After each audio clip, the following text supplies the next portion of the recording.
जीवन में एक बार ऐसा दौर आया जब मैं बैंकरप्ट हो गया, दिवालिया हो गया। मेरी बनाई हुई कंपनी घाटे में चली गई, करोड़ों का कर्जा चढ़ गया, मेरा व्यक्तिगत बैंक बैलेंस जीरो यानी शून्य हो गया। कमाई के सब जरिए बंद थे और सरकार की तरफ से घर पर कुर्की के छापे लग गए। यह बात धीरूभाई को पता चली।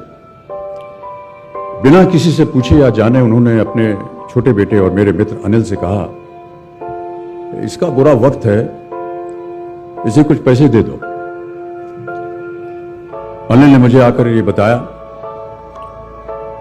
देखो सज्जनों, जितना वो देना चाह रहे थे उससे मेरी सारी दुविधा और परेशानियां खत्म हो जाती।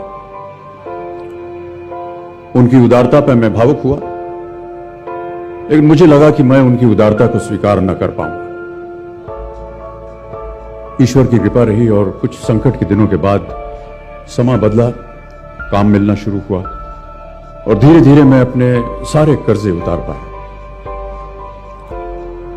एक शाम धीरूभाई के निवास स्थान से इवेंट पर एक दावत के अवसर पर मुझे भी आमंत्रित किया गया।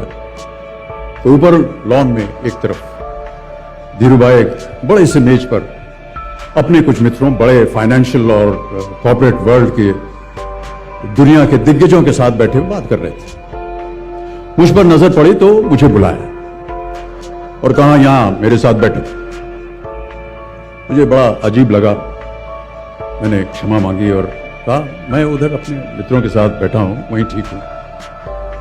उन्होंने जिद की और बैठा लिया मुझे।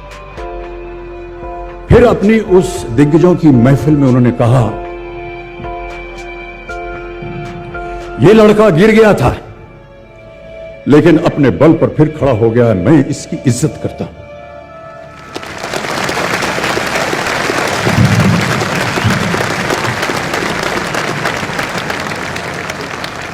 उनका ये व्यवहार और उनके वो शब्द मेरे लिए उस धनराशि से हजारों गुना ज्यादा मूल्यवान थे, जितना कि वे मुझे मेरी संकट से बाहर आने के लिए देने के लिए तैयार थे। कर्मयोगी थे वो। कहते थे, ईश्वर ने हमें दो मार्ग दिए हैं उन तक पहुंचने के लिए, एक भक्ति और ध्यान का और दूसरा कर्म और ज्ञान का। मैं दूसरे मार्ग पर चलने वाला इंसान हूं। कर्म को धर्म मानता हूं और ज्ञान को ही ईश्वर।